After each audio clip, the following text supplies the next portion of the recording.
diagnostic test mo, do you feel sad? Do you lose the motivation and say, na, kakapagod, ayoko na. No? Because there are some people who, the more they get to become down, the stronger their motivation gets. In other words, this is the type of person that when the going gets tough, this person gets tougher.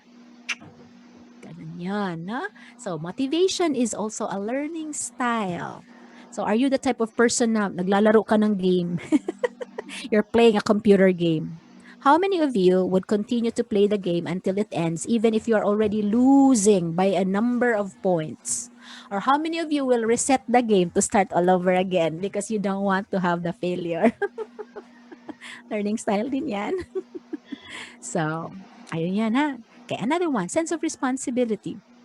Are you the type of learner who would rather be a leader when it comes to studying and group study, or you want just to follow? Because when you follow other people leading you, you have a sense of security. You know that you are not in charge, so that if something happens, there is always the leader to take care of everything. Or are you the type of person who would like to lead so that others can follow and you can claim it as your achievement? That's also a learning style. Task persistence. Do you easily give up if the when there were some questions in the post test that were long? 'Di ba? Mahahaba ang question. There are some board questions that are long. How many of you would take the time and the patience to really read the question from the beginning until the end, even if it's long? How many of you will have the chance to really look into the details or the facts there in order to be so sure about the figure? Task persistence yan. Or how many of you was say, ay, ang haba naman ang question. Kakapagod. Kakapagod. Ah, next. Thank you. Next. Walang pasensya. Walang persistence. You want something to change in your life? You have to do things differently. And then, of course, structure. There are those people who would not have any steps to follow because they want things spontaneous. That is why they are more motivated if they have freedom, no, to do things their way. There are also people who would like to have some kind of structure to follow because it gives them a sense of security and certainty as to what to do, and what to do next. You know what? The pandemic of 2020 has upset all the structured people in the world. All of a sudden, what? What am I going to do? I don't know. It's also possible that during the board, you will encounter questions you never studied, and that was something uncertain. Now, it's just one question against 150. Why would you let one question upset you when you still have 149 chances to make it? That has something to do with your emotional stability. Okay? Another trick. When you receive the board test booklet, I don't know this, I don't know this, I don't know this, I don't know this. And then you get worried about all the questions you cannot answer. When come to think of it, there may just be 10, 15, or 20. If there are more than 100 items, think about those that you can answer. And for all you know, answers will dawn on you as you progress in the test. Why? Because you have kept emotional balance. One of the things that you'll have to face during the board is fear. But if you are calm, it's so much like the battle is already won half. That's why stay calm and be amazing. Okay, what about studying sociological? There are those who are introverts and would not want other people to study with them. They are not just being aloof. These people, what's sad in our educational system is that the introverts are discriminated. Teachers like students who would always recite, even if wrong. Teachers would always like students who are actively participating. And if you happen to be a student who's quiet, the teacher will say, oh, you're not participating, you're not listening, natutulog ka na naman. But being alone, introvert, being self inclined is a learning style. You can understand things better if you will be by yourself. You are alone but not lonely. You're alone but not lonely. You also like to study with pair. Boyfriend mo, "Uy babe, paki-question mo nga ako sa radiologic procedure," tapos ako ang sasagot, Or you can also study with peers, or you can study with teams. For those who prefer to study alone, they will not dwell much on team, but I would suggest that you still get to know how to work with others better. Because in the real world, you'll have to be a team player. Okay, there are those who prefer the adult or the teacher to lead them. So they don't want, when it comes to studying by team, they don't like that. They would rather have a reviewer or someone who's an expert in the field to do the discussion rather than having rather than have them just express ideas by themselves used through teams. And there are those who also go for variety. Okay? Meron ding perceptual, yung VAC, yun na yun. Visual, auditory, and kinesthetic. That's physiological VAC. Okay. Do you have this feeling that before you study, you want busog, dapat busog ka? How many of you want to study while busog? Meaning to say you need to eat first and then you should feel full so that you can concentrate. Are you like that? Or you don't like to eat yet? What you do is that you will just eat later after. You will eat only after you have studied because you don't want the feeling of fullness while you study. Okay? Learning style din yan. Nag-aaral ka ng busog or nag-aaral ka ng hindi busog. Meron ding mobility. Yon. You would like to walk, you like to run, and you like movements when you study. Ito. Okay, magtatanong ako sa inyo ha. Answer in the chat. How many of you, at what time of the day do you like to study the most? Sagot. At what time of the day do you like to study the most? I mean, this is the time when you really can concentrate. Morning, noon, afternoon, evening, late in the evening, or dawn? Saan ka? When do you study? Tingnan ko yung sagot ninyo, ha? Okay, si Ira, 3 a.m. So that means you wake up early, ha? Hoy, Christine is also dawn. Teacher Nettie, 12, teacher. Nakakataas ng blood sugar. If you don't have good sleep. Isabella, nighttime. O Kathleen, si Ira at saka si Kathleen pareho, 3 a.m. and 4 a.m. Yeah, mga nocturnals. Si Liani din early morning. Okay. Si Joselle midnight. Si Edward 5 a.m. Eman, 1 p.m. Oy, so there is no an unholy hour for Eman pala. Si Tony Ross naman, nighttime, late at night. Si Rene, nighttime. Oh, ba? Walang pumili ng morning, ano? Kasi nga, morning takes time. May morning pala si Jaya. Now, it's a challenge for you if your brain is better to work at night. Tapos ang board, umaga at tanghali or hapon. So kung evening person ka, so in other words, you are lousy in the morning. Tagilid tayo sa board niyan. Kapag lousy ka sa umaga or sa hapon, tapos ang board is the entire day. That is why you have to adjust your circadian rhythm. Familiar mo sa circadian rhythm? I think alam nyo yan. Kayo po. No? Okay, you have to adjust your circadian rhythm. Kasi adjustment lang yan eh. Like, if you are the type of person who can study better and understand better in the evening, i-train mo ang sarili mo, i-retrain mo. So, April ang board, dapat simulan mo na January. Make it a New Year's resolution na araw-araw, you will have to study. If you are the type of person who's nocturnal, so you will have to be reminding yourself na dapat condition ako sa umaga at sa tanghali at sa hapon kasi the board will happen during daytime. So, i-condition mo na yung sarili mo. Then later on, maka-adjust ka. You in the medical profession know that. Okay? There is also what we call the psychological learning style, the analytic versus global. Alam niyo na to? Yung top-down, yun yung global. You see the big picture. You want that big concept first. The analytics is you are keen on the steps. I-apply natin ito sa reading skills, yung bottom-up is analytic. Top-down is global. When you note details, it's analytic. When you go for the main idea, it's global. When you skim, it's global. When you scan, it's analytic. Okay? Napansin ko sa ating lesson, there are those, naalala nyo yung in the previous sessions, if I had a question, many of you were so quick to answer tapos wrong. Impulsive ka na learner. There are those who na hindi naman sumasagot. Kapag sumagot lang, tinawag ko. Reflective. So which one applies during the board? Don't be too impulsive. Okay?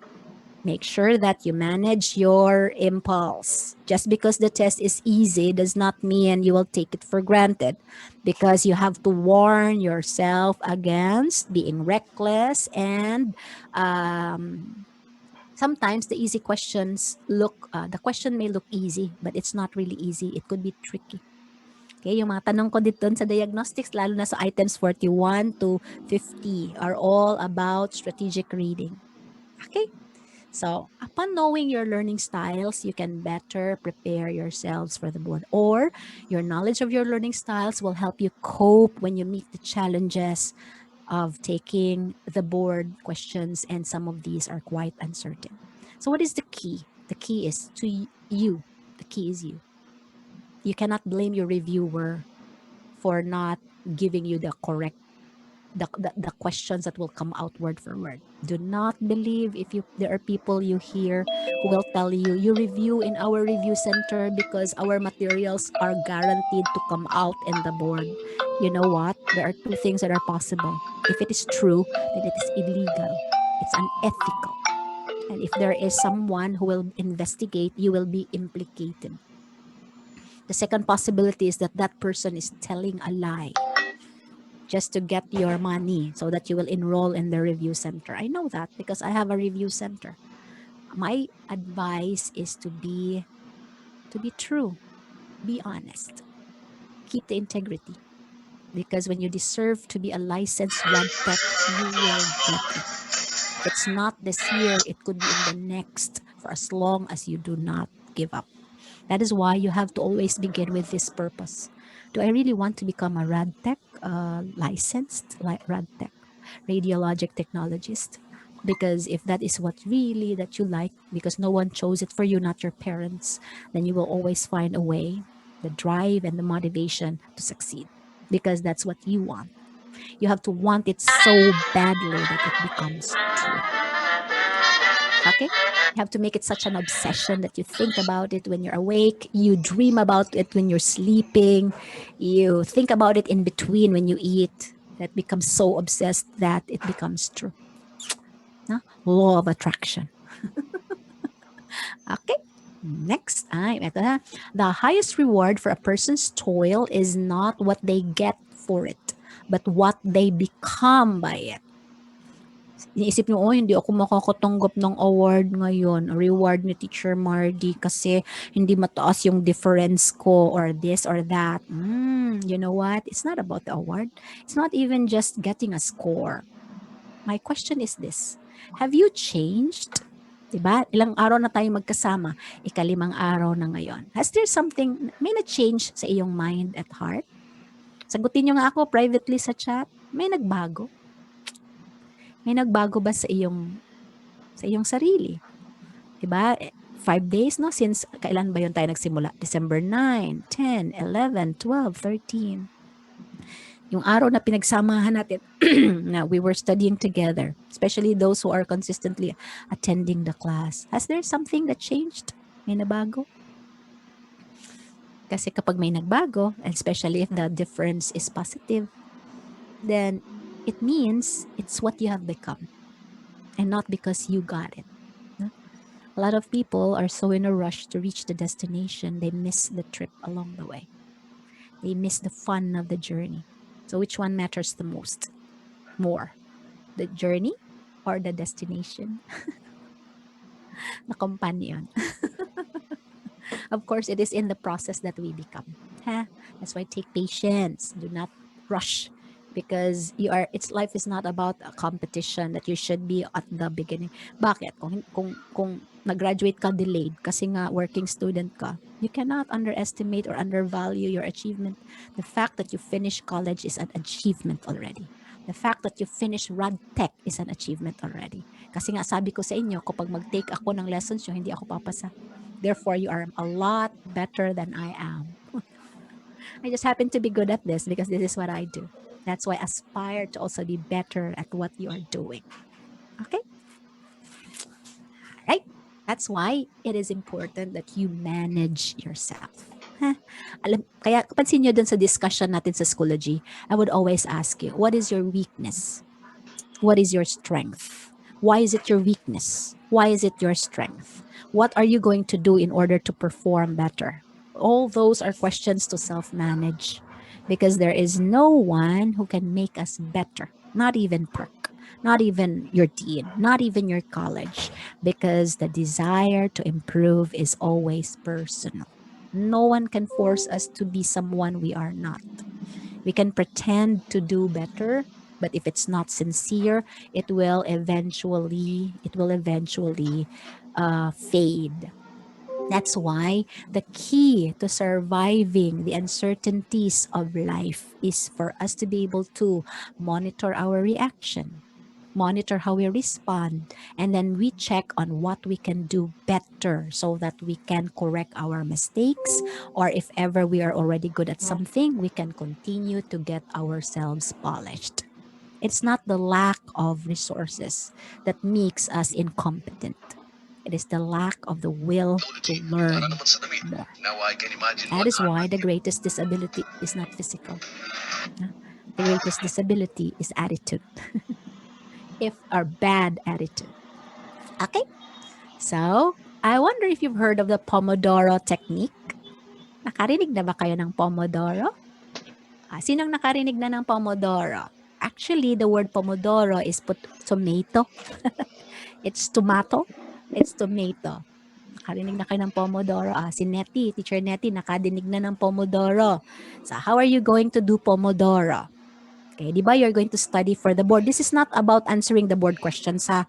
I said if you want to pass the board, begin before you take the board. So how do you go about the Pomodoro technique? First, you set what are the topics you want to study on. 'Di ba? 5 areas man 'yon, tag 20%, 20%, 20%, 'di ba 5 'yon? Okay, don't study all of them mixed up. Have some kind of schedule. Monday, I will study area 1, 20%. Tuesday, I will study area 2, blah, blah, blah, and so on. So, meron ka dapat schedule. And then, do not aspire to have everything in 1 hour at once. Break the time. So, for example, you will tell yourself, I will answer about 30 questions in 20 minutes or 20 questions for 25 minutes because that is the Pomodoro. You have to set the timer to do the task with complete focus for the first 25 minutes. Then when the time is up, you stop and give yourself a 5-minute break. In other words, study for the first 25 minutes straight. Then after the time of the 25th minute, stop, take a 5-minute break. The 5 minute is not to eat. 5 minutes is to exercise, to walk around, to listen to good music. No, 5 minutes lang man. Pagkatapos ng 5-minute break, balik ka na naman for another 25. And then you continue. You stop at the 25th minute, have another 5-minute break. You repeat that 4 times. After the fourth time of repetition, you take a longer break, which is 15 to 30 minutes. It's like you reward yourself after you have done the 4 times. Okay, perhaps you can continue watching a K-drama that you did not continue the night before just to reward yourself. So when is the reward going to be given to yourself? Kasi ikaw man ang magbibigay ng reward sa sarili mo. Kapag nakatapos ka na ng 4 na beses na tag 25 minutes. Tapos may 5-minute break in between. Repeat that. So on the total, ilang hours ito? Almost 2 hours ba? Tama ba ako? Kasi 30 minutes times 4, 120. 1 hour and 20. Tama ba kaya? Kung hindi ako nagkamali sa mathematics ko. Try this one. It does not even work with just studying. For example, meron kang gustong gawin sa bahay, pwede mong gawing Pomodoro. For example, I will clean this part of my room. Do it for 25 minutes. What if you don't finish after 25 minutes cleaning up your room? Pause. Give yourself a break, 5 minutes. Then continue for another 25 minutes. And then pause again for five. This is how we cure daw procrastination. Yung tipong, ay mamaya na yan, later na. So yan ay called Pomodoro. Meron akong link nito sa Schoology. May video ako tungkol dito, say in case you want to read about it, ha? Okay. So we're done with motivation. And now, okay, I think attention is something I already discussed in session 1 and memory because, again, this is related to reading because attention is what you need in order to read better. Memory is for you to be able to answer the questions based on the situation. And then I already mentioned self-regulation. Just to highlight, no one is really busy. It all depends on what number you are on your priority list. Makes a lot of sense. No, I'm too busy. I don't have time to do this. Come on. If that is number one, you will find time. Kaya pag sinabi niya, ay busy ako, hindi kita na-textan, baka hindi ka na ang priority niya sa buhay mo. Ay, hindi ka na ang priority sa buhay niya. Hello? Ang sakit. Okay. So remove the distraction and organize your study space. So whatever it is that you need, you should have them all ready and accessible. Prioritize the topics to study. There are 3 categories of topics to study. The very difficult, which you don't have much idea. The moderately difficult, which you have 50-50 understanding. And the easy, which you already know much. So which of the 3 do you think you should pay attention first? If you don't have enough time, you start with the most difficult. Why? In case you run out of time, at least you are secured with the easy. Ganyan ha? Not all topics are the same.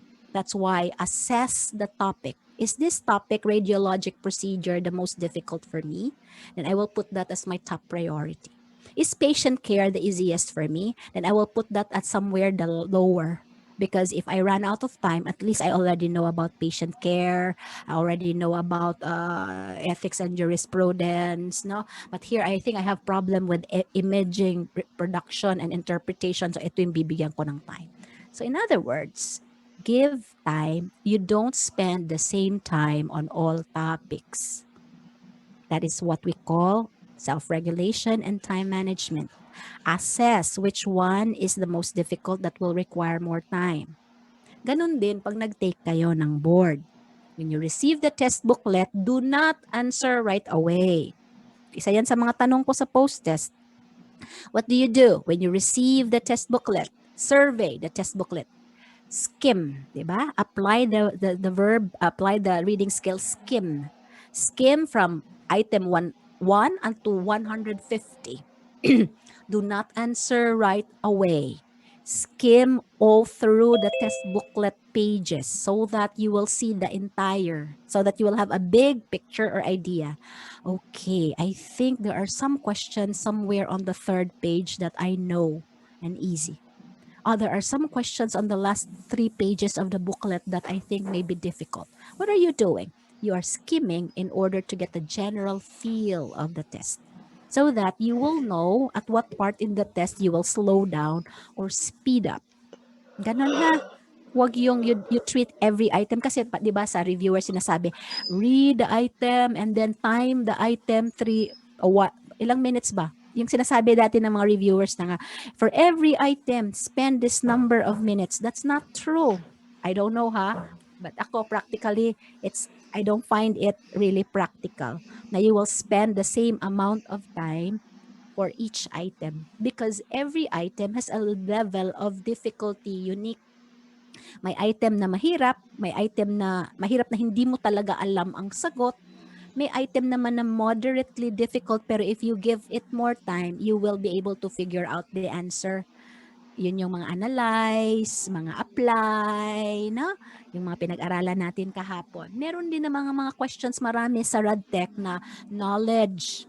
Okay, what do you do with knowledge questions? Kahit ano pang analyze ang gawin mo, hindi mo malalaman ang sagot. Tandaan mo yan ha. Pag knowledge ang question tapos hindi mo talaga napag-aralan, you have never come across that topic. tapos knowledge pa, which is recall, answer it. Close your eyes and say a prayer and answer it. Move on. Kasi no amount of analysis will make you know the answer if it's knowledge. If you never know it, you will never be able to find the right answer. Meanwhile, use the remaining time dun sa may mga laban ka. Okay? Huh? This is how you will deal with the challenges of the board. Okay? Kaya common sense talaga siya. First is your emotion. Calm yourself down and then strategize. No? Okay. So I am going over the questions. Okay. I think there are so many topics that kaya, but I still need more time to do that. Kasi ang mangyayari is that kuminsan na ba ganito ang style ng test item sa test booklet, nauuna yung pinakamahirap. Inuuna talaga yung pinakamahirap ba? So anong nangyayari? Many test takers get stalled on item 1 to 25 and then already use up so much time analyzing those difficult questions. Meanwhile, the easier ones are waiting towards the last part. And then, since you lose time, you cram. And since you cram, what do you do for the remaining items? You panic. So even if you just answer quickly and you lose because those questions na may laban ka, hindi mo na binigyan ng attention. Kasi nga, hindi mo na manage ang iyong oras. Just the same also when you study. Do not treat all topics equal. Some topics are more difficult. They need more time. Some topics are easy. Put them lower sa iyong priority list. Because if you don't have time anymore, at least you're assured na okay ka na doon. Kampante ka na doon. Know your opponent. In the art of war, the first way to defeat the opponent is you know your enemy. Great battles are won in the general's tent. Plano ha? Planado. Kaya, maloka ako sa dami ng pag-aaralan. Hoy, huwag kang maloka. Alamin mo kung ano yung dapat mong pag-aralan. Tapos sort. Na? Kaya again, self-regulate ha? Self-regulate, self-motivate, and become self-aware. Sure, I really cannot focus because I have a problem. No, dami kong problema talaga. Internet is number one. Do you think by thinking about your problem, it will help you pass the board? By always thinking about your problem, it will help you pass the board? Your troubles are temporary. Okay. I think you've heard of this story. Naalam niyo na ng kwentong ito. A psychologist walked around the room. Basahin ko just in case it's not very clear from your end. A psychologist walked around the room while teaching stress management to an audience. She raised a glass of water. Kunin ko yung aking glass.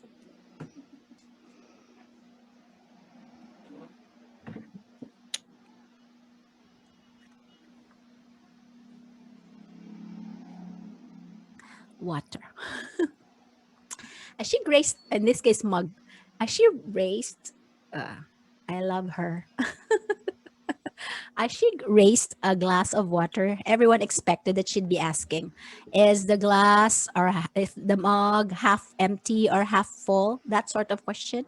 Instead, she smiled and inquired, how heavy is this glass of water? Everyone called out and said, well, it could be 8 ounces or it could also be 20. And that is how heavy this glass of water is. Then she replied, the absolute weight does not matter. It depends on how long I will hold it. If I will hold it for a minute, it's not a problem. If I hold it for 1 hour, I'll have an ache in my arm. If I hold it for a day, my arm will feel numb and paralyzed. In each case, the weight of the glass doesn't change. But the longer I hold it, the heavier it becomes. The longer I hold it, the heavier it becomes. Notice that.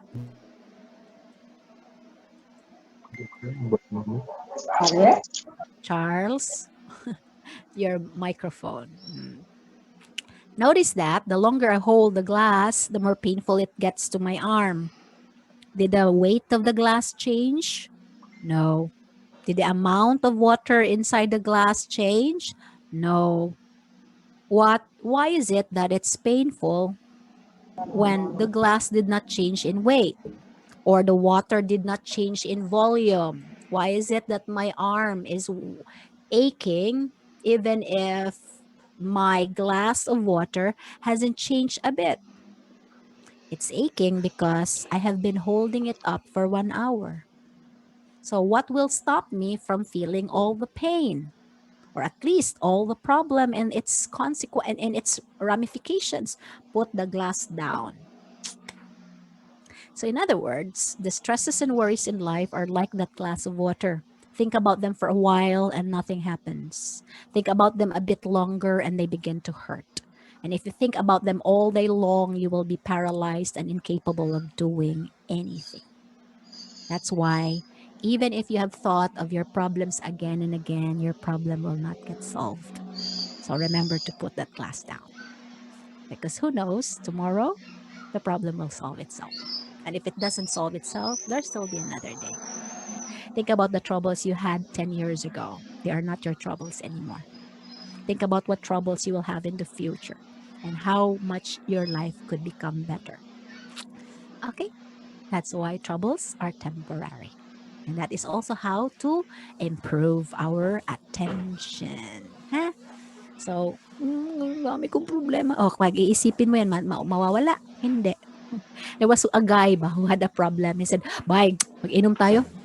I have a lot of problems and I want my problems to get drowned by the wine that I will drink." Yeah, when the guy woke up the following day after the hangover, with a hangover, he was wondering why he still had his problems, even if he thought of drowning his problems the night before. What he missed is that problems know how to swim. That's why even if you drown your problems with wine or liquor, problems know how to swim so that they will still be there the following day. Okay? Ay, alam niyo na ito, yung ating mnemonic, no? Convert the lesson into a meaningful personal experience. Associate the lesson, top down ito, di ba? Top down yan. Associate the lesson with experience and then re-explain. This is the tip. When you learn the lesson all by yourself, it's good. But if you teach it to someone, if you teach it to someone else, you learn it again. Teacher, so ano gagawin ko para maalala ko yung mga lessons? Kausapin mo yung aso. Kausapin mo yung aso. Hala, at least may kausap ka. Hindi kausapin mo yung sarili mo. Basta you teach it or you explain it to someone else. But do not do that during the board, ha?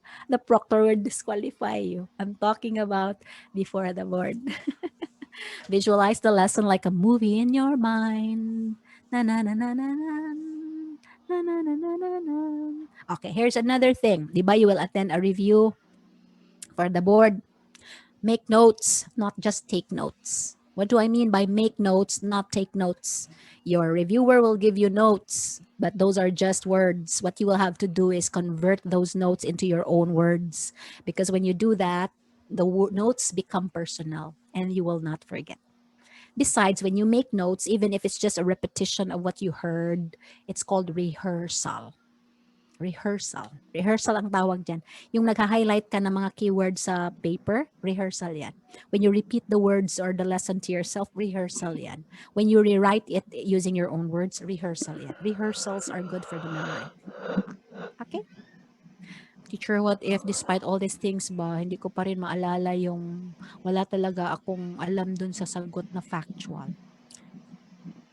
Isang factual na question against a situational question na alam mo, bakit kailangan kang mag-spend ng time mulling over the difficult knowledge question na hindi mo alam na meron ka mang laban dun sa iba?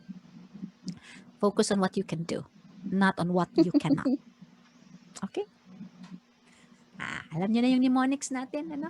Ito na yung nandun pa rin yung ating video doon sa acrostics. Huwag kalimutan si method of loci. Or it's called memory palace. Hindi ko na yan. I think na-answeran nyo itong mga questions na ito doon sa post-test. Okay? Lastly is self-regulation, which I already said. Self-regulation refers to how well we manage stress, how much energy we expend, and how well we recover. Someone broke your heart. Self-regulation din yan. that you will be able to bounce back and say, thank you, next, thank you, next. To regulate yourself means you are in control of your impulses. Watch out dun sa mga mabilis sumagot, no? Nakita ko yung post test ninyo, merong tapos na agad, 16 minutes lang, ang baba ng score. 16 minutes lang, 50 items, tinapos ka agad, ang baba ng score. So somehow may connection talaga yung time sa score. Yung iba naman okay lang. Meron din namang okay lang ang time, okay rin ang score. To regulate yourself means you're in control of your impulses. To do this, we must first be grounded in our bodies. We must take care of ourselves at such a level that nothing can throw us off our path.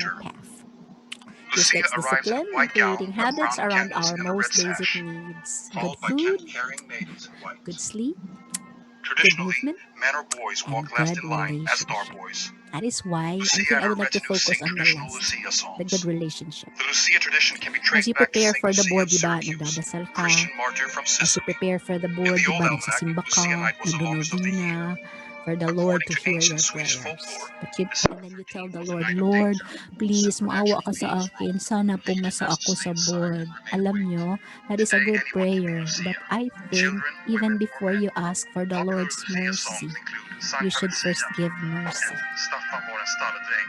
You ask for the Lord to bless you. Bigyan ka niya ng, i-grant niya sa iyo ang hinihingi mong RadTech license. But you cannot pray for mercy if you have not been merciful. Kaya kapag hindi mo iniimik ang nanay mo ng ilang buwan na, kaaway mo ang iyong kapatid. Sino ba ang mga mahal mo sa buhay na inaway mo ng katakot-takot? Bago ka humingi ng mercy, make sure you first were the one who gave it. Okay? We cannot pray for grace if we were not the first one to give grace. Hindi tayo pwedeng humingi ng forgiveness kung hindi tayo nakapag-forgive. Kaya hindi ka pwedeng humingi din sa Lord ng favor kung ikaw mismo meron kang heavy burden sa iyong heart. That's why you have to reconcile, no? You reconcile with whomever you have offended, no? You also have to apologize, but don't apologize because you are asking for favor from the Lord. Kasi hindi rin naman sincere yan. So it all goes back to not just our mental or cognitive preparation, not just for our emotional preparation, but also for the spiritual. Okay? Ganyan yan, ha? So, kain din ng tama. Huwag kang kumain ng mga titika ng vitamins. April na. Hindi na yan mag-work. Kung gusto mo ng vitamins, i-take mo na yan ngayong malayo pa. Pati yung mga healthy foods, ha? Wait, tapos na wala ako. Alright. Okay. To summarize, reading is a strategic process and it goes back to our ability to use strategies. Okay, so let's talk about a few tips lang on how you will go on. Case number 1. I am confused with the question because it's too long. Ito yung scenario. So how will you strategize? Skim the question for general idea, then scan for specifics. Ganun yan, ha? Always do this approach. Skim, then scan. Strategy number 1. Okay, case number 1. Case number 2. Ito, na-mention ko na to. Okay, master nyo na yan. Next. Okay, case number 2. I have no idea about the question. The item, the topic never came across before. What do? Answer the test booklet tentatively, then proceed. May style yung iba. You can write on the test booklet but not on the answer sheet. What others would do is that they will answer the first 10 by tens. So they will answer 1 to 10 tentatively on the test booklet para mas madali. Kasi it helps you remember the lesson if you will answer on the booklet tentatively. Okay na, tapos ka na sa first 10. Are you listening? Tapos ka na sa first 10. Rewind. Review the 10 answers. Okay? After the second rewinding, you go to the answer sheet. Doon mo na i-shade. Okay? Next. Do the next 10 or even 5. Pwede na, 5. First 5. And the next 5, 10. So, 11 to 15. Answer tentatively on the test booklet. Kasi you can write on the test booklet man. Okay, after you're done with the second set of 5, rewind, basahin mo uli para ma-verify mo kung tama yung initial mo na answer. Tapos ilipat mo doon sa answer sheet. Wag kang mag-skip sa answer sheet. Case in point, there were cases before na sa kaano ba? Sa ka-intense ng test taking. Nag-skip siya ng number 15, kunyari. Nag-skip siya ng number 15. Hindi niya sinagutan. Pumunta siya sa test booklet to answer. Kita niya, inanalyze niya yung number 16 na question. Sure siya sa answer. But when she answered on the answer sheet, she shaded the number 15 spot. And then you can imagine the disaster. Pagdating niya doon sa last, oh my God, bakit? Bakit may sobra or bakit may kulang? So can you imagine all the trouble of having to erase everything? My goodness. Kaya talaga, presence of mind ka, ha? 1:1 talaga yan. 15, sinasagutan ko ba yung 15? Yes. 16, sinasagutan ko ba yung 16? Yes. Always tell yourself that. Never ever put your guard down. Okay? Kaya hindi pwede ang mga careless, hindi pwede ang mga absent-minded, hindi pwede yung mga ang daming distraction, no? Magte-take ng test, mag-picture-picture pa para i-post kunyari, no? Kasi even the review materials, you don't have to take them during the board. It's hopeless na. I mean, useless na. Magdadala ka pa ng mga review materials, board day na. There is also no assurance that those things that you will have with you at the last minute will be the ones. Okay? Case number 3. The question is easy. Yay, I know this. Don't trust the question. It may look easy, but not really. Guard yourselves against complacence. Guard yourselves against carelessness. Even when it looks easy, suspend judgment. Ano yung technique? Diba? Suspend judgment. A looks correct, but don't believe that that is the answer right away. Survey B, C, and D. Only when you have seen all the options that you will be certain of your answer. And that is when you choose. Okay? Ano pa yung isa? Sinabi ko, process of elimination. You like A, B, C, D, 4 options, no? Okay, which one is the most unlikely answer? Cross that one out. Then when you weed out the not so possible answer, meaning to say far-fetched, hindi talaga pwedeng maging sagot. What did you do? You have narrowed down the options to only 3 or even 2. And then choosing becomes easy. Okay? And then, of course, the case is complicated. I get lost in trying. Sorry for the missing word. Trying to understand it. I already taught you graphic organizers. Diagram the situation so that you can find your way. Nandito, yung notes ninyo, nandun na sa Schoology, ha? Tinuruan ko na kayo nito kung paano ito gamitin. So if you are thinking of the process or the steps in a procedure, use the series of events. If you want to categorize, ang question na ini is about radiographic process. And then subtopics dito sa baba. Characteristics of patients with this disease, semantic web. If you want to compare and contrast, diagram them. Okay? So for example, you have long or you have a case as something to analyze. You can diagram it. You can put the patient, what is the characteristics. 60-year-old man, back pain and fatigue, BP, pulse, hemo. And then there is the abdomen. So what is the diagnosis? So yung mga ganon na gawan nyo. We did already. So yun lang. Baka kalimutan nyo. Ha? So visit din kayo sa Schoology now and then. And siya i-archive within this month. But next year na lang siguro January para makapag-greet pa tayo sa isa't isa ng Merry Christmas. And lastly, I am anxious and scared that I may fail. Why are you judging yourself too soon? Why are you saying that you will fail even before you started the test? You never know. You never know. Bad times, good times, we will never know. That is why what instead that you need to do, instead of focusing on whether you will fail, think about instead using your energy and time analyzing the questions and applying the skills that you have learned in perk and in your review in the major so that you will be calm and then you will do your best and God will do the rest. Okay? Courage is grace under pressure. And may the Lord make you have the courage. Bravery is not the absence of fear. Bravery is feeling the fear, the doubt, insecurity, and deciding that something else is more important. And what is the most important thing that you need to do when you take the board? Focus on your goal. You are not just there to get your license. You are there to serve humanity with the best of your ability and at the same time help the people you love. Those are the most important reasons why you need to prepare for the board and take the board. And then, of course, don't miss the idea that you also do it to yourself. For those people who do not believe you will make it, this is the chance to prove them wrong because you believe that there is something you can do more. You are not impossible. You are possible. Okay. Pabuklak na. Tadadang! Radtech performance sa diagnostic, 42. Ouch! Nawindang ang aking puso nang nakita ko iyon.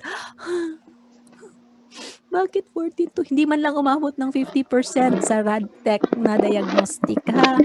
Ano target natin? Dapat umabot tayo ng 60 to 80. Oh. Pero alam nyo, nakaka-affect talaga yung mga nagtitake ng test na hindi nag-aral. Kasi mga negative outlier. So, ano ang mode natin? Median is 42, 52 ang mode. So, mababa talaga ang overall score, 42% average. Tadadang! What is our post-test score? Okay, tingnan natin kung nagkaroon ba ng improvement. This is diagnostic, by the way. Post-test. Ang target natin is 60 to 80. Kinakabahan ako. Post-test score. Ayan, nakasmile. Tadang! 64%. Yuhuu! Imagine ilan yun kanina? 42. Naging 64. And what is our mode score? Pinaka-common na score is 74%. And that is a very good score, meaning maraming nakakuha ng score which is higher than 70. Palakpak naman dyan mga kapatid. Teacher, bakit 64 kung maraming nakakuha ng common score na 74? Kasi nga, may mga outlier. Ito yung score na ito ay naka-pull down sa iba.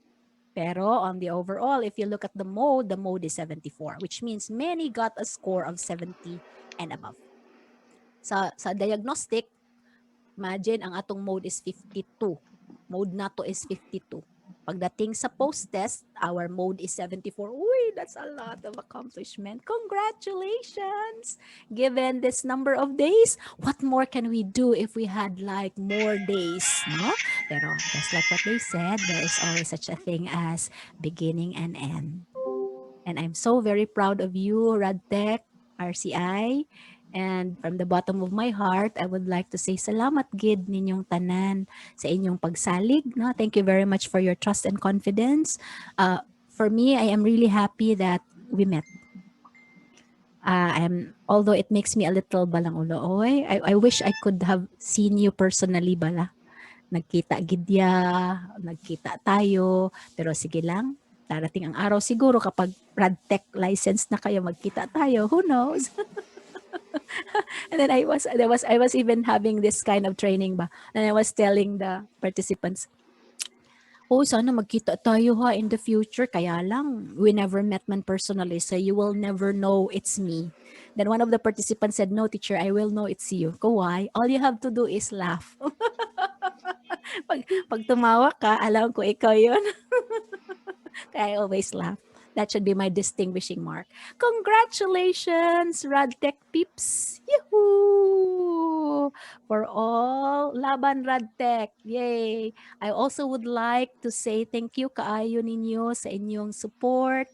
Sir John Paul, salamat gid, yes sir, sa imong trust and confidence. Pasensya ka na medyo mababait ang iyang mga anak, sir. Kahit na kung minsan ay problematic kami sa internet, pero nawawala, bumabalik. Parang siya nawawala at bumabalik 'no? Congratulations, Radtech. Maraming Thank you salamat, Doc Mardy. sa Thank you po. I am happy with the outcome of our program for the enhancement of reading comprehension. Alam nyo lang ang kulang, sustainability. So hopefully the skills that you learned in this program, you will continue to do in the future, not just to pass the board, but also to make yourselves better radiologic technologists. Because whatever it is that you do, you're a frontliner, you will make a great contribution and you can help humanity. God bless you more. Okay, so how about if magpakita tayo ng ating ano mag ano muna tayo be mag photo op, may photo op ba? Can you show yours?